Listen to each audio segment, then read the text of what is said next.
සම්පූර්ණ නම, පාසල, ගම, පවුලේ විස්තර. මම අබේනායක ආරච්චිලාගේ විදුර අබේනායක. කෙටියෙන් භාවිතා කරන්නේ විදුර අබේනායක කියලා. ඊළඟට මම ඉපදුනේ හම්බන්තොට දිස්ත්‍රික්කයේ බෙලියත්ත නගරයට නුදුරුව වහරක්ගොඩ කියලා තමයි උත්පන්න සහතිකයේ සඳහන් වෙන්නේ. නමුත් ගම උඩුගල්මොටේ.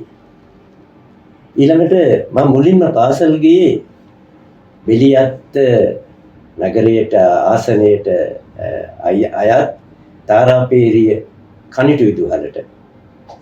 බොහොම පයින් තමයි පාසලට ගියේ. ඊළඟට විශේෂයෙන්ම සඳහන් කරන්න ඕන මගේ පාසල් අධ්‍යාපනය සාමාන්‍ය ශිෂ්‍යත්ව විභාගයෙන් පස්සේ හමාර වෙනවා. ඒකට හේතුව තමයි බොහෝ විට මේ ඒ කාලේ ඇති වුණ මගේ සිත් තුළ ඇති වුණා මට පාසල් අධ්‍යාපනයේ මේ ගුරුවරුන්ගේ දඬුවම් ඒ වගේ දේවල් පිළිබඳව මට අමුතු විදිහේ ආකල්පයක් ඇති වුණා. අපිට පහර දෙනවා නම් දඬුවම් කරනවා නම් මොකටද පාසල් යන්නේ කියලා. මම පාසල් නොගිහින් ගෙදරට වෙලා ඉන්නවා. මේක ආරංචි වෙනවා ගමේ පන්සලේ හාමුදුරුවන්ට. හාමුදුරුවෝ තමයි ඊට පස්සේ මාව ඇයි මේ ළමයා ඉස්කෝලේ යවන්නේ නැත්තේ මෙහෙම කරන්න ළමයා පන්සලට යවන්න කියලා. මම යනවා පන්සලට. හැබැයි හාමුදුරන්ගේ අදහස මාව මහාන කරන්න. ඒත් ඉතින් මම ඒකට කැමති නැහැ. මම හැමදාම කියනවා මල්ලි තමයි මහාන වෙන්න ආසාවන් ඉන්නේ මාව නම් මහාන කරන්න එපා කියලා. හාමුදුරුවෝ මගේ කේන්දරේ බලනවා. බලලා හාමුදුරුවෝ hina වෙලා අපේ තාත්තට අම්මට කියනවා මේ ළමයා බොහොම වාසනාවන්ත ළමයි. මේ ළමයා මෙහෙම තියාගෙන ඉන්න එපා. ළමයාට කොහොම හරි උගන්වන්න ඕන කියලා. ඊට පස්සේ මම හාමුදුරුවන්ගේ මෙහෙයුම යටතේ මම පිරිවෙනකට බාර දෙනවා. ඔත්තේ වෙල ජිනරාජ පිරිවෙනට. පිරිවෙනේදීත් මම බොහොම ටිකක් හිතුවක්කාරයි. ඊට පස්සේ මම පිරිවෙනේ මට යන්න අකමැති පොඩි හාමුදුරුවෝ එක්ක නිතරම රණ්ඩු කරනවා. අන්තිමට මම පිරිවෙන් ගමනක් නතර කරනවා. ඊට පස්සේ ඔය වගේ තත්ත්වයක් එදෙද්දී අප්‍රේල් කැරැල්ල එනවා. මේ කැරලිකාර සමයේදී කැරැල්ල පටන් ගන්න කලින් මම මොරටුවේ සිරිනන්දන පිරිවෙනට යොමු කරනවා. සිරිනන්දන පිරිවෙනේදී තමයි මගේ ජීවිතේ ඇත්තටම හැරවුම් ලක්ෂ්‍ය වෙන්නේ. එහිදී මට හමු වෙනවා මේ කතාව මගේ ජීවිතේට බොහෝම බරපතල කතාවක්. මේ පිරිවෙනේ කටයුතු කරද්දී මට හමු වෙනවා පිරිවෙනට එනවා පේරාදෙණි විශ්වවිද්‍යාලයේ ශිෂ්‍ය කණ්ඩායමක්. පේරාදෙණි විශ්වවිද්‍යාලයේ තමයි මට මතක හැටියට ඒ ශිෂ්‍ය කණ්ඩායමේ ඉන්නවා බොහොම තරුණයෝ කීප දෙනෙක්. එක්කෙනෙක් තමයි අද මහාචාර්ය ජයදේව යන්ගොඩ. අනිත් එක්කෙනා තමයි ජනතා විමුක්ති පෙරමුණේ ලේකම්වරයෙක් හැටියට හිටපු ලයනල් බෝපගේ. තවත් භික්ෂුන් වහන්සේ නමක් සහ තවත් කීප දෙනෙක් එනවා. මම හිතන්නේ ඒත් අපේ කැරල්ලේ සැකකරුවෝ හැටියට පසු කාලේදී එකතු වෙන කීප දෙනෙක් මම නම් වශයෙන් වැඩි දන්නේ නැහැ. මේ පිරිස ජනතා විමුක්ති පෙරමුණට අදාළ පන්ති පහ පවත්වනවා. පන්ති පහෙන් හතරවෙනි පන්තිය පටන් ගනිද්දි විතර තමයි කැරල්ල පටන් ගන්නෙ. මේ කැරල්ල වෙනකොට මට වයස අවුරුදු 14ක් විතර ඇති. නමුත් මේ මට ආරංචි වෙනවා ඊට පස්සේ මේ හමුදාව වට කරනවා. එදත් මම මෙතන තමයි හිටියේ. ළඟ ගෙදරක තිබුණා පොඩි මේ මගේ ප්‍රේම සම්බන්ධයක්. මම ඒ ගෑනලා මේ බලන්න නිතර යනවා නිඳ ළඟට. අන්නේ නිඳ ළඟ ඉඳගෙන මම සින්දුවක් කියා ඉන්න වෙලාවේ තමයි හමුදාව වට කරන්නේ මේ මම හිටපු පිරිවෙන. මම පිරිවෙනෙන් එළියට ඇවිල්ලා. ඉතින් ඒ වෙලාවේ මට ආරංචි වෙනවා හමුදාව වට කර මට ආපහු ඇතුළට යන්න බෑ. මම මේ සිද්ධියෙන් පස්සේ ඇතුළට ගියේ නෑ. මම පාරට වෙලා අඬා හැංගි ඉඳලා සිද්ධිය ආරංචි වෙනවා. ඒ එක්කම මට ලොකු විනාශයක් අත්අඩංගුවට ගැනීම මේව ආරංචි වෙනවා. පන්සලේ හාමුදුරුවෝ අත්අඩංගුවට ගත්ත කියලා ආරංචි වෙනවා. ඒ වගේ මට මතක හැටියට මම මහපාරට ඇවිල්ලා හමුදා ට්‍රක් එකකට අත අල්ලනවා. අන්නේ හමුදා ට්‍රක් එකේ කට්ටිය තමයි ඊට පස්සේ මාව ගමට අරගෙන ඉන්නේ. හැබැයි ගමට අරගෙන ඇවිල්ලා මං ගෙදරට බාර දෙනවා පාර පෙන්නනවා. මං අර පුංචි ළමෙක් වීම නිසා මට පොඩි වාසනාවක් උදා වෙනවා. එහෙම තමයි මේ අධ්‍යාපන ජීවිතය හැඩ ගැහෙන්නේ. එයින් පස්සේ කතන්දරේ දුබ්බරයි. ඊට පස්සෙත් මගේ අධ්‍යාපනයේ කඩාකප්පල් වෙලා මම ඉගෙන ගන්න ක්‍රමයක් නැතුව ගෙදර සටන් කර ඉන්නවා. නොයෙක් ඒවා මාව පාසල් අධ්‍යාපනයට යවන්න, ඉගෙන ගන්න යවන්න. මරදාන ශ්‍රී ලංකා විද්‍යාලයට යවනවා. එක්කිනවා හාමුදුරුවෝම ඊට පස්සේ මැදිහත් වෙලා. ඒ ඉතින් මම සාමාන්‍ය පෙළ ලියනවා. සාමාන්‍ය පෙළෙන් පස්සේ එතන ඇති වුණු යම් කිසි ගැටුමක් මම හිතන්නේ කට්ටියක් එක මම ටිකක් හිතුවක්කාරයි. අන්තිමට මම හොරණ විද්‍යාරත්න පිරිවෙනට සම්බන්ධ වෙනවා. ඒ විද්‍යාරත්න පිරිවෙනේදී මම උසස් පෙළ කරනවා.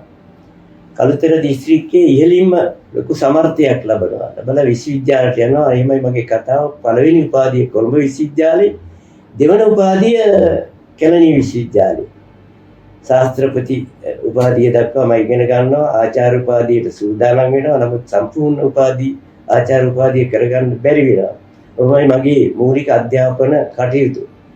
ඒ අනතුරුව මම ගුවන් විදුලිය රූපවාහිනියේ නෑ ඒ කාලේ ගුවන් විදුලියේ සහන නිවේදකයෙක් හැටියට ඇදුම් පත්‍රයක් යොමු කරලා ඒකේ මම නිවේදකයෙක් හැටියට මාව සාමාන්‍ය තෝරගන්නවා. නමුත් අපිට හැමදාම කොළඹ ඉන්න අපහසුයි. ඒ අතරේ ස්ථිර සේවය ඉස්තර කරගන්න මම ආපහු යනවා. මම ඉගෙනගත්තු හොරණ විද්‍යාලත් පිරිවෙට. මගේ අතේ තියෙනවා මම ලැබපු ජීවිතයේ සහතික 30ක් 40ක් වගේ සංඛ්‍යාවක්. ප්‍රථම ස්ථාන, දෙවෙනි ස්ථාන, විශේෂ ස්ථාන, කවි, කෙටි කතා, නාට්‍ය, චිත්‍ර මේ හැම අංශයකම මම සහතික අරගෙන තියෙනවා. සංස්කෘතික දෙපාර්තමේන්තුව, තරුණ සේවා සභාව, තවත් සංවිධාන මේ වගේ මේ සංවිධානවල සහතික දැකලා පරිවිනාධිපති හාමුදුරුවෝ කියනවා තමසේ ඉන්න ඕන තැන නෙවෙයි ඔය ඉන්නේ. තමසේ එනවා මෙහෙට උගන්වන්න කියලා. අන්න එතන තමයි මගේ ජීවිතේ අධ්‍යාපනයට යොමු වෙන තැන. මට ආසයි උගන්වන්න. නියලී සිටිය දැනට නියලී සිටින වෘත්තීන්. මම ගුරුවරයෙක් වුණාට මම ගුරු උගන්වන ගමන් මට ලැබෙන හැම විවේක කාලය තුලම මම කරන්නේ හොරණ විද්‍යාරත්න පුස්තකාලයට ගිහින් පොත් කියවන එක. සමහර විට මුළු පුස්තකාලෙම තියෙන පොත් මම කියවන්නේ නැති. පොත් මම හිතන්නේ 50000ක් විතර තියෙන පුස්තකාලයක්. මට මතක හිටියට සියලුම සිංහල, පාලි, සංස්කෘත, තවත් ඔය නොයෙක් ඉංග්‍රීසි පොත් මේ හැම පොතක්ම මට පුළුවන් ආකාරයට මම කියවනවා. අතපත ගන්නවා. මට පොත් පිළිබඳ මට පුදුම ආසාවක්. එතෙන්දී මේ විද්‍යාරත්නයේ අත්හැරලා යන්න තරම් මට දුකයි මේ පොත් නිසාම.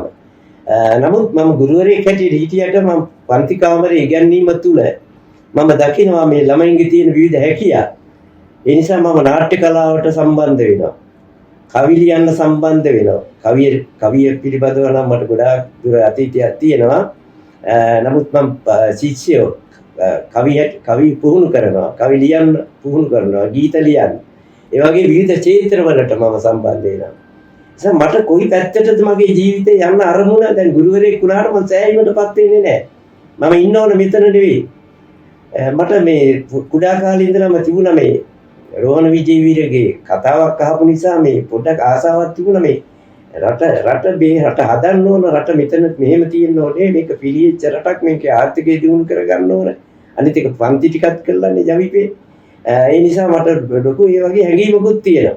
කවදා හරි දේශපාලනය කරනවා නම් මම ජනතා විමුක්ති පෙරමුණ සමග තමයි දේශපාලනය කරන්නේ. අන්න ඒ සිතුවිල්ල තියෙන අතරදී එනවා 88 89 භීෂණය. භීෂණයත් එක්ක මට මගේ අදහස් පොඩ වෙනස් වෙනවා. මේ භීෂණයේ තිබෙන මේ ගමන් කරන විදිය මේ සන්නද්ධ විප්ලවයක් නෙවෙයි ඇති වෙන්න ඕන. තාම මේක මෝරල නැහැ. මේ නිකන් බොරුවට මේ විනාශයක් ඇති වෙන්නේ. ඒ නිසා මම ඒ ව්‍යාපාරයට මම විරුද්ධව ඉන්න අතරේදී මම අත්අඩංගුවටපත් වෙනවා. එතෙන්දී ඔන්න ඔය කාරණේ බොහොම බැරෑරුම්. ඒක නිසා ඒ සමග තමයි මම අමතරව පුවත්පත් කලාව ඊළඟට ওই මාධ්‍ය කලාව මේ හැම පැත්තටම යොමු වෙනවා. විශේෂයෙන් නාට්‍ය කලාව. ඔය ජීවිතේ වැඩිම මම කැමැත්තෙන් හිටියේ නාට්‍ය කලාවට. ඒ නාට්‍ය කීපයකුත් කරනවා. වදක භූමි නමින් මම නාට්‍යයක් කරනවා. ඒ වදක භූමි කියන නාට්‍ය නිසාම වෙන්නත් ඕන මම අත්අඩංගුවටපත් වෙන්නේ. මේකේ තේමාව හැටියට මම තෝරගත්තේ පවා දෙන්නාට මරණය. ඒ දවස්වල ජනතා විමුක්ති පෙරමුණේ සටන් පාඨය. මම ඒක ගැන වැඩි හිතුවේ නැහැ. ඉතින් කොහොම හරි මේ නාට්‍ය කලාවත් එක්ක ඊට පස්සේ ගුරු වෘත්තියෙන් විශ්‍රාම ගිහින් තවත් පිරිවෙනක මම කටයුතු කරනවා. විද්‍යාරත්නයෙන් පස්සේ පදවිසීපුර ධර්මාලෝක පිරිවෙනේ. ඊපස්සේ මේ විශ්‍රාමික ජීවිතයත් එක්ක මේ විශ්‍රාම යන දවසේ මම ජීවිත කතාවෙන් කොටසක් ලියනවා පොතක් හැටියට. මුලින් ලියලා තිබුණා කඳුළු මන්තොට, ඊට පස්සේ තව පොතක් ලියනවා සොඳුරු මම්පිත කියලා. ඒ වගේ මම මගේ ජීවිත කතාවෙම යම් යම් පැතිකඩ මම සමාජයට දෙන්න පොතපතට මම ආසාවෙන් පොත් ලියනවා. පොත් 30ක් 40ක් දැනටත් ලියලා තියෙනවා. ඔය අතරේ තමයි මම ස්ථිර වශයෙන්ම මම මාධ්‍යවේදියෙක් හැටියට සම්බන්ධ වෙනවා. විද්‍යාරත්න ගුරු වෘත්තිය මට අයිමි වෙනවා. විද්‍යාරත්න ගුරු වෘත්තිය එතන තිබෙන මගේ අදහස් වලට ගැලපීමේ නැතිකමද මම දන්නේ නැහැ. මොකද මම ළමයින්ට නිතරම කියන්නේ මිනිහෙක් වෙන හැටි උගන්වන්න. විෂයක් හදාරනවට වඩා අමතරව මිනිස්සු හැටියට හැදෙන්න. සදාචාර සම්පන්නව ඉදිරියට යන්න. කාටවත් හිස නමන්නේ නැතුව බෞද්ධ ආගමික දේවල් වලට නෙවෙයි අනුන්ට යටත් වෙන්නේ නැතුව එඩිතරව ජීවත් වෙන ක්‍රමය හොයාගනින්න කියන පණිවිඩය තමයි මම එදා ඉඳලම දුන්නේ. මටත් මේ වැඩේ එහෙම කරන්න බෑ, කාටවත් යටත්ව ඉන්න බෑ. ඒ නිසා කොහොම හරි මගේ රැකියාවත් මට අහිමි වෙන තත්ත්වයක් එනවා. නමුත් මම දන්නවා මිනිස්සුන්ට හැකියාව තියෙනවා නම් රැකියාව අහිමි වෙන්නේ නැහැ.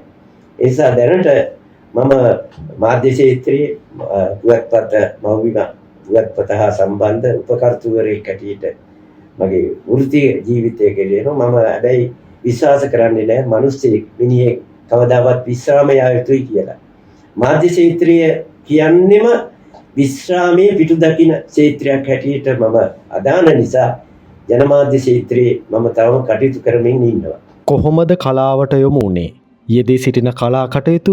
කලාව කියන එක මට කුඩා කාලේ ඉඳලම මට මගේ ජීවිතයට සම්බන්ධ දෙයක් කියලා මට හිතෙනවා. මොකද හේතුව අපේ තාත්තා නිතරම තාත්තගේ තාත්තා ගැන කතන්දර කියනවා මට සීයා ගැන.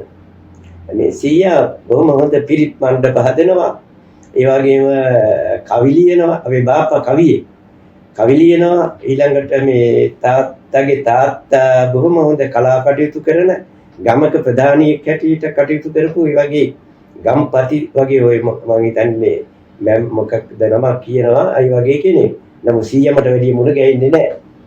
තිස්සමහාරාම පැත්තේ තමයි සීයා හිටියේ. දැන් තාත්තත් එක්ක මම සීයා හමු වෙන්න යනවා. ඒ අතරේ බාප්පා හමු වෙනවා. බාප්පා කවියෙක් කියලා තාත්තම කියනවා. ඉතින් බාප්පට ලියුම් යවනකොට මම ලියන්නේ කවියෙක්. කුඩා කාලේ ඉඳලම. මේ බාප්පට කවියෙන් ඇඩ්‍රස් එක පවා කවියෙන් ලියනවා. මම හිතන්නේ මේ බාප්පා වෙන්නේ නැති කියලා මගේ කවියේ බාප්පා තාත්තත් එක්ක පැල් කවි කියනවා. පැලේ ඉඳන් ඔය වගේ දේවල් තිබුණා. ඉතින් කොහොම හරි පාසලේ මම හිතන්නේ 3 පන්තියේ ඉඳලා තමයි මේ කවියට කලාවට මගේ හිත යොමු වන්නේ. ඊට පස්සේ 3 පන්තියෙන් පස්සේ ඒ දිගටම මම නාට්‍ය කලාව 4 වෙනි පන්තියේ ඉඳලා නාට්‍ය වලට සම්බන්ධ වෙනවා. ඒ නිසා මගේ ඇඟට මගේ අරමුණු වලට මේ නාට්‍ය කවිය මේ හැමදේම බද්ධ වෙලා පොතපත පුවත්පත විද්‍යාරත්නයේ ඉගෙන ගන්න කාලේ මම පුවත්පත් අතින් ලියනවා පත්තර.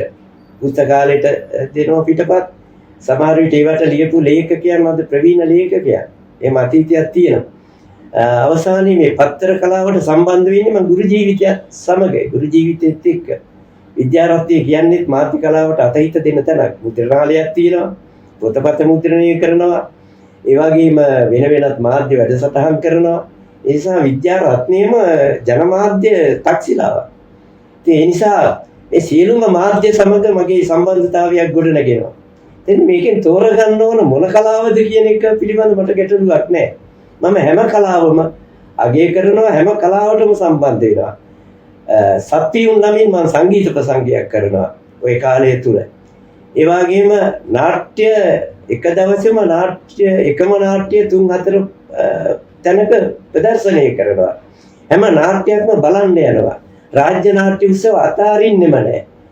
ගමට එන නාට්‍ය වගේම නගරයට ගිහිල්ලා ඒ මම නාට්‍ය බලනවා. ඊළඟට අනිත් පැති වලින් සංගීතය, බෙර වාදනය මේ සෑම දෙයකටම මම සම්බන්ධ වෙනවා. ඒකට පරිශන කරනවා. දැන් අවසානයේ තෝරාගත යුත්තේ මොන දේද කියන එක මටම හිතා ගන්න බැරි තරමටම මම කලාව එක්ක බද්ධයි. අන්න ඒ නිසාම අවසානයේදී මම මේ වවුයිම පුවත්පතට සම්බන්ධ වුණාට පස්සේ මම කවි ලියනවා නෙවෙයි, මට කවි ලියවෙනවා. එහෙම තමයි දවසේ පද 4 ලියන්නේ. ඒ දවසේ පද හතරටත් ලොකු ඉතිහාසයක් තියෙනවා. ඒක මම හිතන්නේ 1999 විතර ඉඳලා ලියන්නේ. ඒක ලියන්නේ මුලින්ම ලක්බීම පුවත්පතට දවසේ සීපදය පද හතර නෙවෙයි දවසේ සීපදය නෙවෙයි. එහෙම ලියපු දේ දැන් අවුරුදු ගණනාවක් තිස්සේ තවමත් ලියාගෙන යනවා. දවසින් දවස කවි කීපයක් එකතු කරලා පොතක් හැටියටත් මම පළ කළා. දැන් ඉදිරියේදී මට තේරෙනවා මෙන්න මෙහෙම දෙයක්. මේ කලාවේ පැතිකඩවල් කියන්නේ කෙටි කතාව, නව කතාව, ඊළඟට තව තවත් නොඑක් දේවල් තිබෙනවා. නව කතාව, කෙටි කතාව, නාට්‍ය, ගීත. දැන් මෙයින් එහා මේ තව දේවල්, තව අවුරුත් අංග නව තාක්ෂණයත් එක්ක විශේෂයෙන් සමාජ මාධ්‍ය ජනප්‍රියයි. මේ නව අංග එකතු විය යුතුයි. මේවා විතරද මේ සාහිත්‍ය තුළ පවතින්නේ. අන්නේ අරමුණක් තියෙනවා. මේ අරමුණ සඳහා මම විවිධාකාර පරිශන කරනවා මේ දිනවල. ඒ නිසා මම ආරාධනා කරනවා විශේෂයෙන් මේ තරුණ පරපුරට මේ අලුත් අංග හොයන්න. කවිය, ගීතය දැන් මුලදී සාහිත්‍ය නම් කරලා තියෙන්නේ ගද්‍ය පද්‍ය කියලා බෙදලා කාව්‍ය කොටස් 4කටනේ.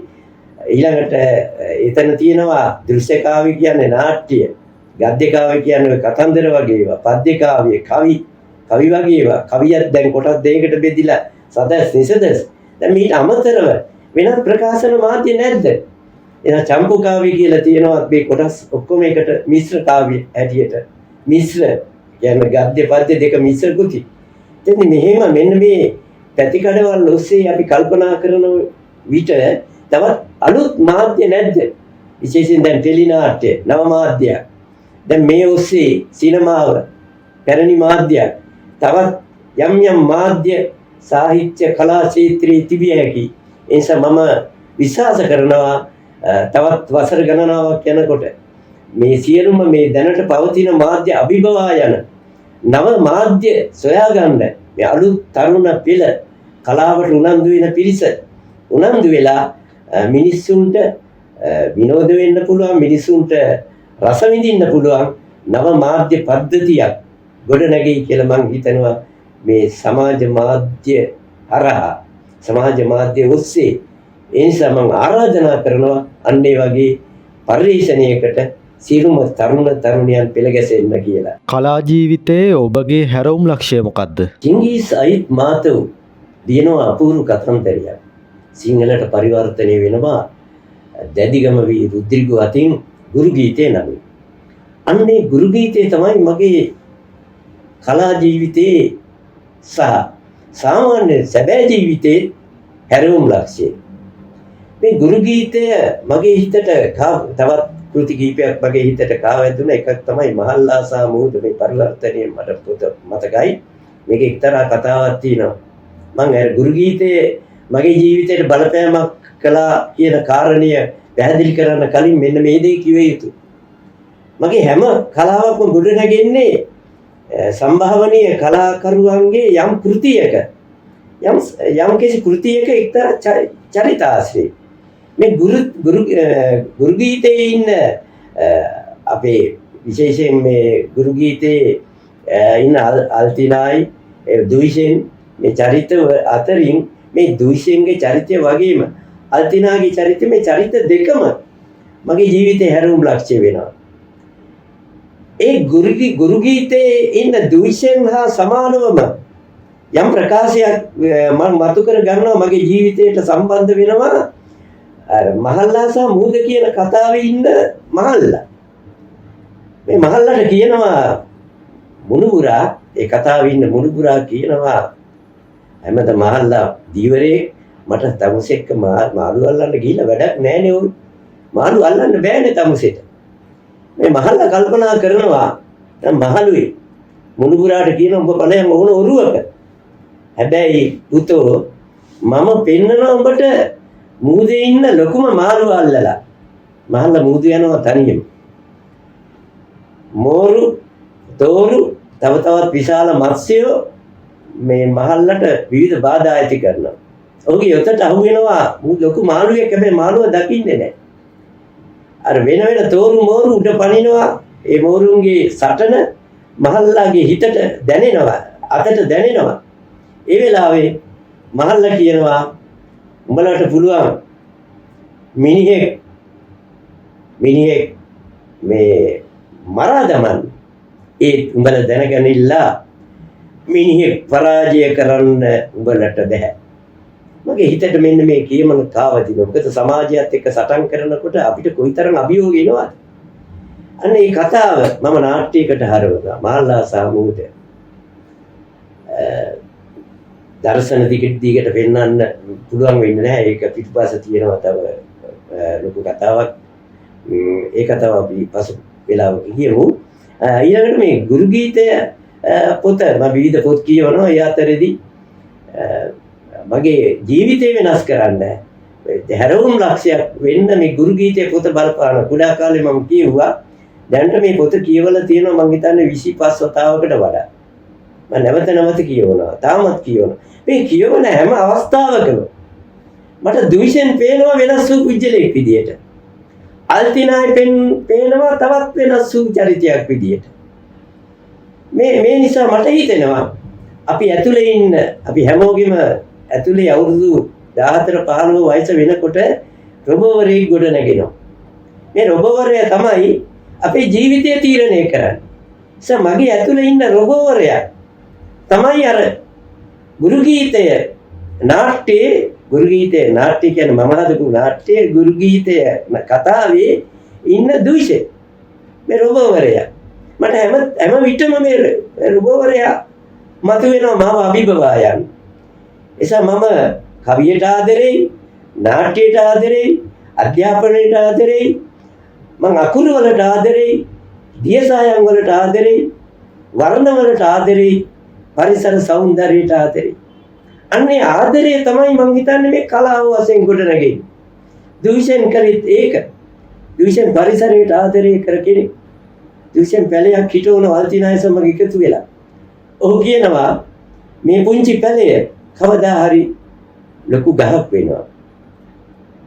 ඒ අවට හමන හුලඟට ඡණ්ඩ මාරුතයට මේ ගහ ඔරොත්තු දෙවි. ඉතින් ඔහු කියන්නේ අපේ ජීවිතයත් ඒ වගේ. ඒ නිසා මේ පුංචි පැලය කවදා හරි රූස්ස ගහක් වෙනවා වගේ අල්තිනාට කියනවා ඔබ ඉගෙන ගන්න. ඔබට කවදා හරි මේ ශක්තිය වෙන්නේ, මේ ධෛර්යය වෙන්නේ, ඔබේ ආවරණය වෙන්නේ, ඔබට ආරක්ෂාව සලසන්නේ අන්නේ ඔබ අධ්‍යාපනය දැනුම. ඉතින් අන්නේ ඒව තමයි මම හිතන්නේ මගේ ජීවිතය වෙනස් කරේ. ඒ නිසා අදට මගේ ජීවිතය ආරක්ෂා වෙලා තියෙන මට රැකවරණ සලස්සලා දීලා තියෙන මට අද ජීවිතේ මගේ ප්‍රාණය පණ ඉතුරු කරලා දීලා තියෙන අධ්‍යාපනය. මම අන්නේ අතීත අත්දැකීම විතරක් මම කැමති හෙලි කරන්නේ. එතෙන්දී මොකද මේ මගේ ජීවිතේ හැරවුම් ලක්ෂ්‍ය වුණු නිසා මම ඉගෙනුවානේ. මම විශ්වවිද්‍යාලෙත් පෞද්ගලික ටියුෂන් කළා. පෞද්ගලික අධ්‍යාපනය කළා විශ්වවිද්‍යාලේ ඉන්න ගමන්. ඉගෙන ගන්න කාලේ මම උගන්වනවා. එතෙන්දී මම 88 89 භීෂණීති මම අත්අඩංගුවටපත් වෙනවා.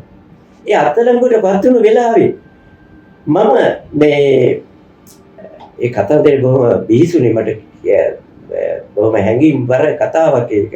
මේ මගේ ඇස් ටික බැඳලා ඊට පස්සේ උදේ මම හිතන්නේ උදේ ටොයිලට් යන්න චූ කරන්න ඒවට යන්න මේ හමුදාවේ 4 දිනක් එක්ක මාව ගෙනියනවා. අන්න ඒ වෙලාවේ ඇස් ලියනවා මගේ. මගේ ඇස්වල බැඳපු රෙදිපටිය ලියපු එක්කෙනා මාත් එක්ක hina වෙනවා. මගේ මූණ බලලා ඔහුගේ අතේ තුවක්කුවක් තියෙනවා. මම බැලුවා මේ මගේ ඇස් ලියලා මාත් එක්ක මේ hina වෙන පිවිතුරු hinaව. අන්න hina වෙනකොට මට මතක් වුණේ ගුරු ගීතේ දුෂේ. අර දූෂණයට ලක් වෙන අල්තිනායි දූෂණයට ලක් වුණු වෙලාවේ දූෂෙන් කියනවා උඹ විනාශ වුණේ නැහැ. උඹ තව ජීවත් වෙන්න වාසනාවන්තයි. අර ලස්සන පොකුණේ ඔබ නාගත්තම ළඟ තියෙන පොකුණක් පෙන්නලා කියනවා. නාගත්තම උඹේ කිලිකුණු සේදිලා යාවි. ඒ නිසා මම මේ මරණයට අත්අඩංගුවට අරගෙන මරන්න ගෙනියපු මට අර සොල්දාදුවාගේ සිනාව අමුතු කතාවක් කිව්වා. ඒ වෙලාව මට දූෂණ මතක් වුණා.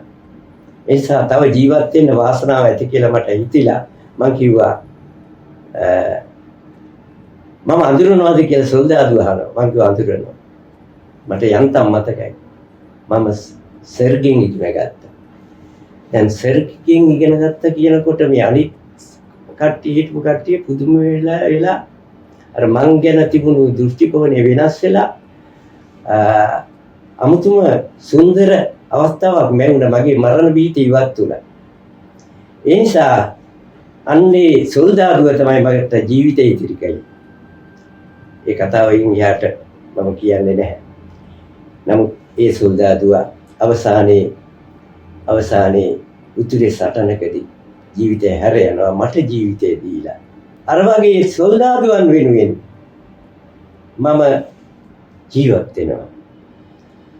ඒ ජීවිතය අර්ථවත් වෙන්න නම් ඒ සඳහා තෝරගන්න ඕන කුමක්ද කියන එක මට ගැටලුවක් වුණා. කාලයක් තිස්සේ මම දේශපාලන ඉලක්කයක් කරගන්න උත්සාහ ගත්තා.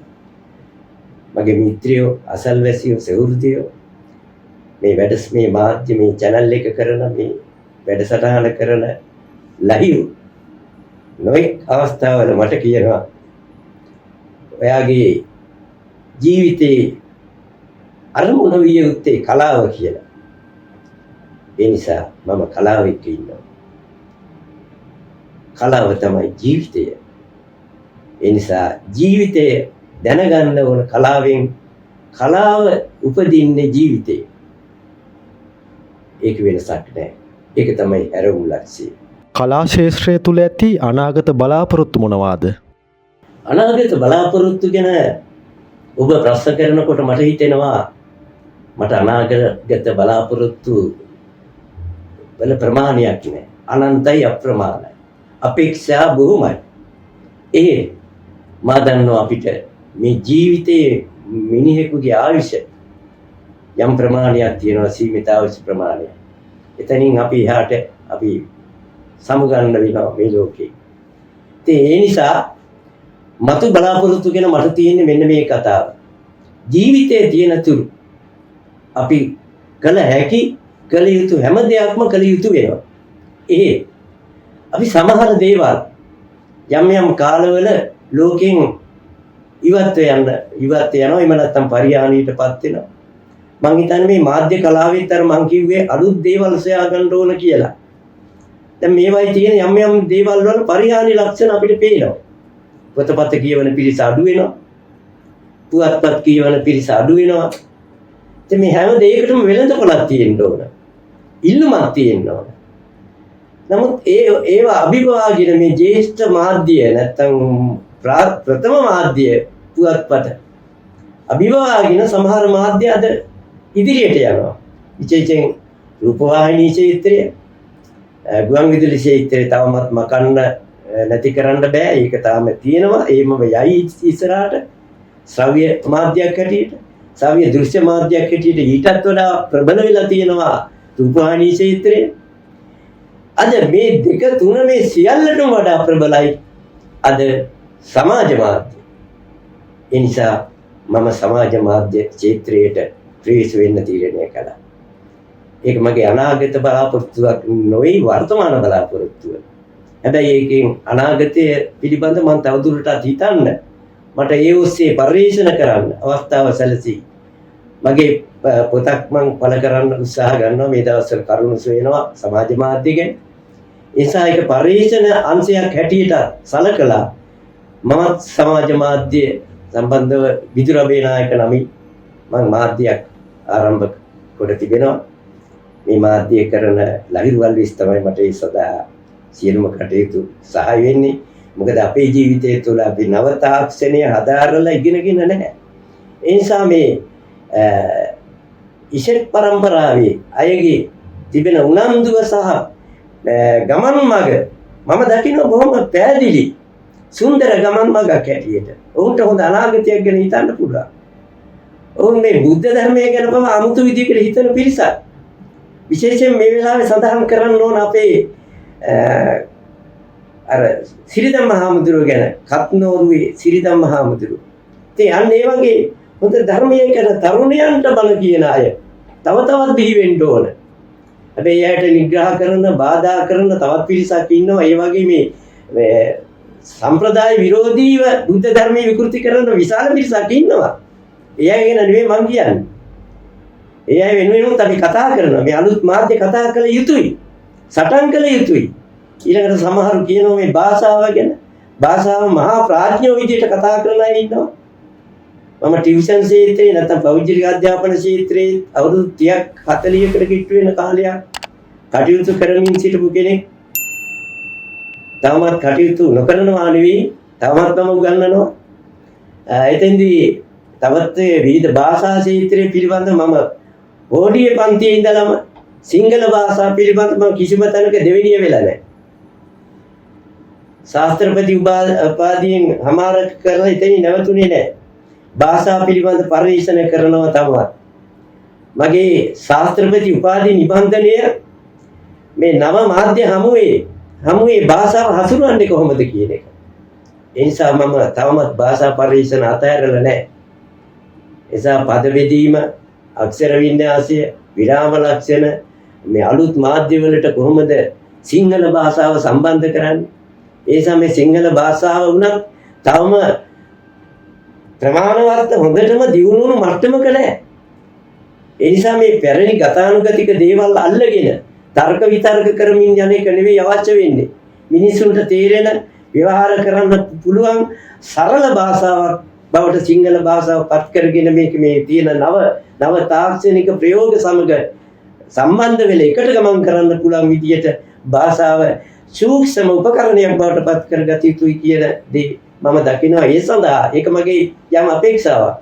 ඒ සඳහා අලුත් ඇප් හදන්න, ඒ සඳහා අලුත් දේවල් සොයා ගන්න, නව තාක්ෂණ යොමු කරගන්න, ඒසා මාර්ගය හදාගන්න මම හිතනවා උනන්දු වුණොත් ඒක තමයි වටින්නේ. ඒ සඳහා මගේ පූර්ණ සහයෝගය ඔබ ලබා දෙනවා මේ අලුත් තරුණ පරපුරට. මම ඉන්නේ ඒ අලුත් තරුණ පරපුර එක්ක. ඒ සමම හැමදාම තරුණේ